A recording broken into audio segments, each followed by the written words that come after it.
the way in is out. So what we're going to do in this video is we're going to start to perceive life from an angle of opportunity.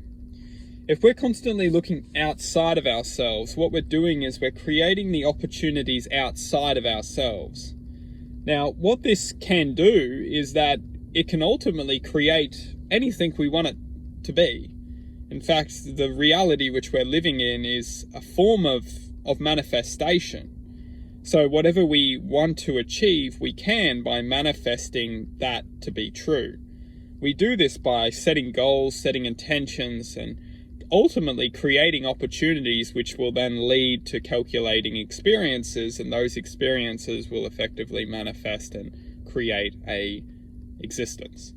Now, what we must look at is that outside of ourselves will always be an imagination, because we may manifest and create that manifestation to come true. And this is an existence which ultimately we can then become a part of.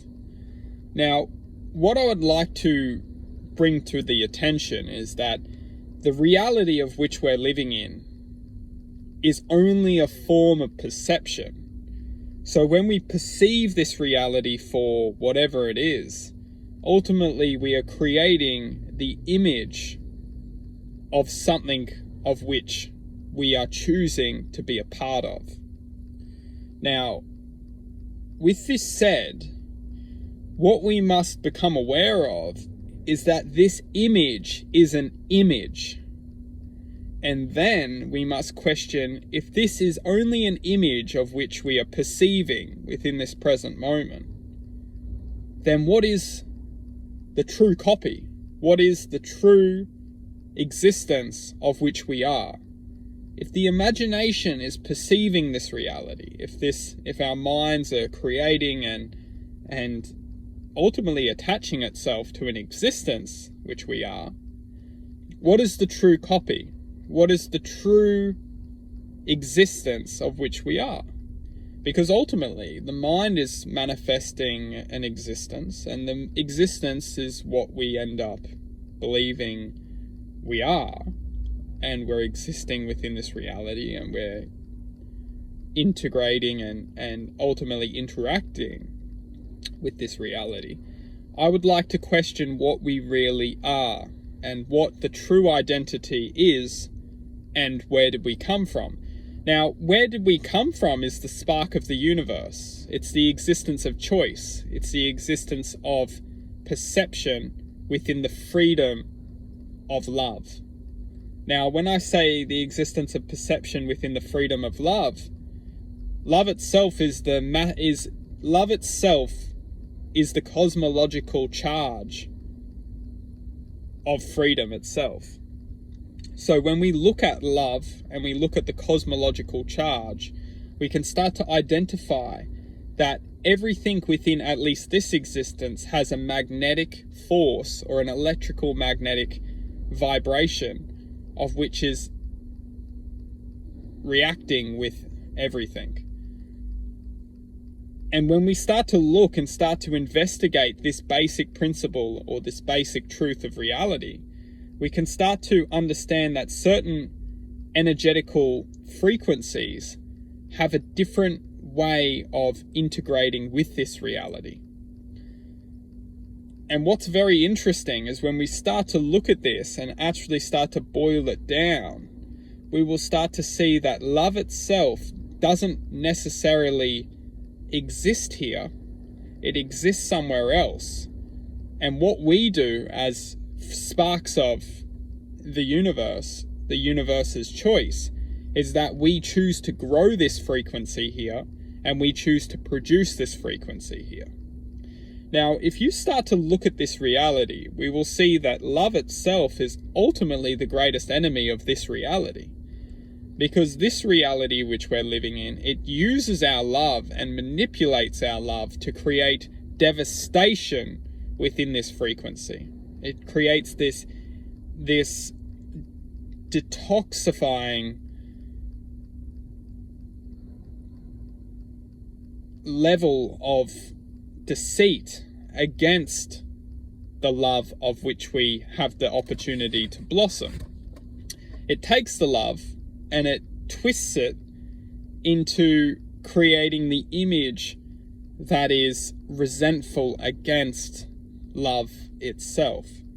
And if you look at this reality and you look at the world that we're living in, we will really see that love is pure, and the reality effectively wraps the anger around the love and twists it to create the image that love is the force which isn't pure.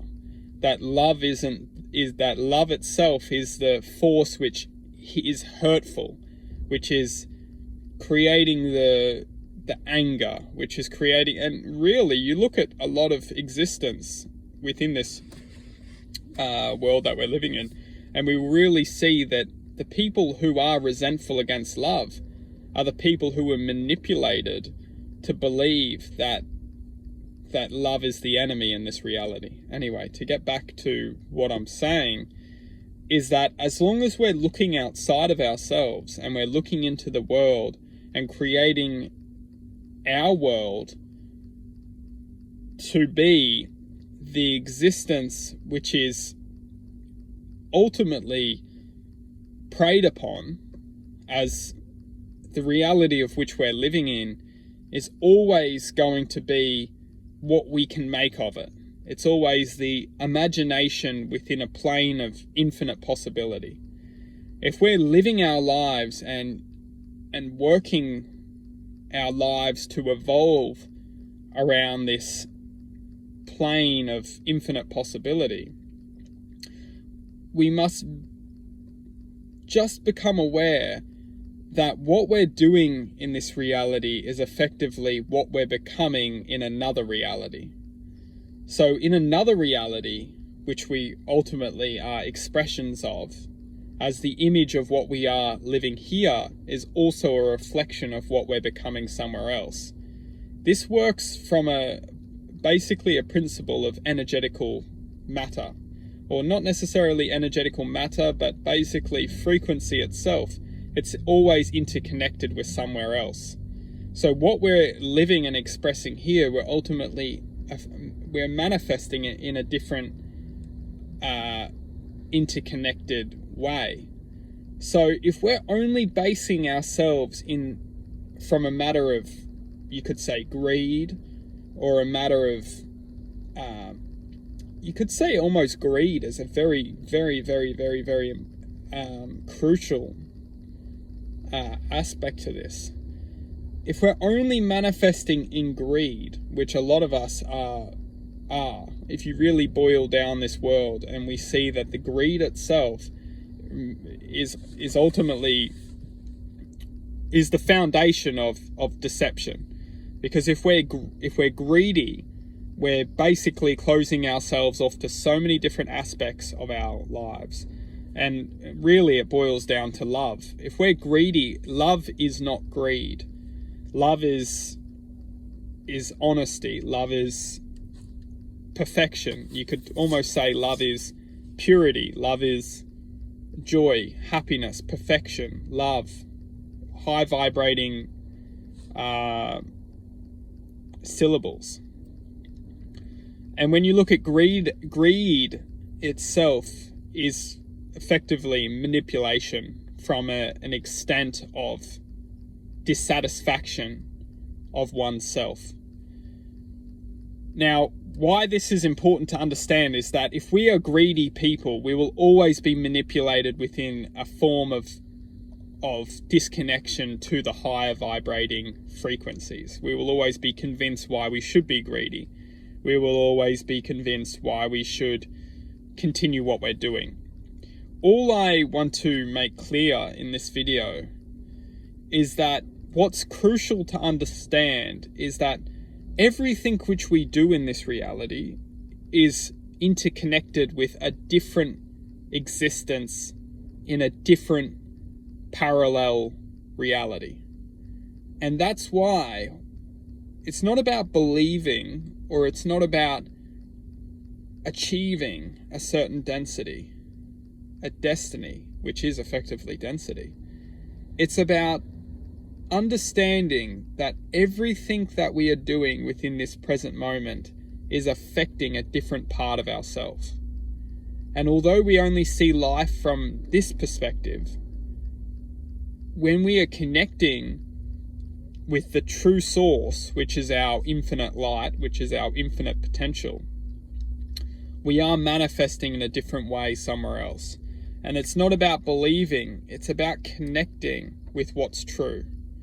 And if we really want to connect with the true self, or we want to grow the true self, or we want to express the true self, once we start to understand that the true self was always trying to engage with us, the true self is always trying to free itself from the density of which we are experiencing. And when we can interact with this true self, when we can engage in a sense of connection with this true self, what we will see is we will see the remnants of the distraction diminish. We will see that what was distracting us all along can no longer manipulate and affect us, as the connectivity within the higher vibrational existence is too overwhelming for this manipulation to take place. So we will start to see ultimately the parallel universe, or the parallel existence which we are interacting with, become closer. And ultimately, the more we express this higher vibrating self, the more we become one with the universe itself. The more we ultimately join that higher expression of love. And it goes very deep and very interesting of why we are here and why we are experiencing this reality. And a lot of it is because we have chosen to be here. A lot of us have chosen to come into this reality to generate choice, which will ultimately allow us to manifest and opportunities, which then give us the experience to learn. And through learning, we can gain wisdom, we can gain truth, we can gain knowledge, which will then effectively guide us into states of elevation. And through elevation, we can then manifest into a certain frequency of perception. And once we manifest into a certain frequency of perception, we can gain enlightenment. And through enlightenment, we then interconnect with the one, the divine, the holy, the godlike self. And it's when we reach that godlike self is when we truthfully are unable to be manipulated. We are unable to be distracted because we are one with ourselves. And until we reach that point, we will always be distracted and manipulated. And that is that is what we would refer as the Holy Grail, is to go in search of that existence, which is always choosing to send us into the wrong location. Because once we come into alignment with the existence which is always sending us into the wrong location, we will understand that there is no location. We are the location. And when I start the video off with saying the way out is in, is that if we're looking outside of ourselves in order to try and get inside of ourselves, we will understand that we'll always be living a life of disconnection and dissatisfaction. If we really want to come within ourselves and express and find the connection to that internal flow, we must understand that everything which is trying to teach us how to get inside of ourselves is only a form of awareness, which will always do its best to keep us from preventing access. If we're trying to reach that access, we must understand that we are the access all along. It's only the perception of what we need to do which will always prevent us from accessing that existence.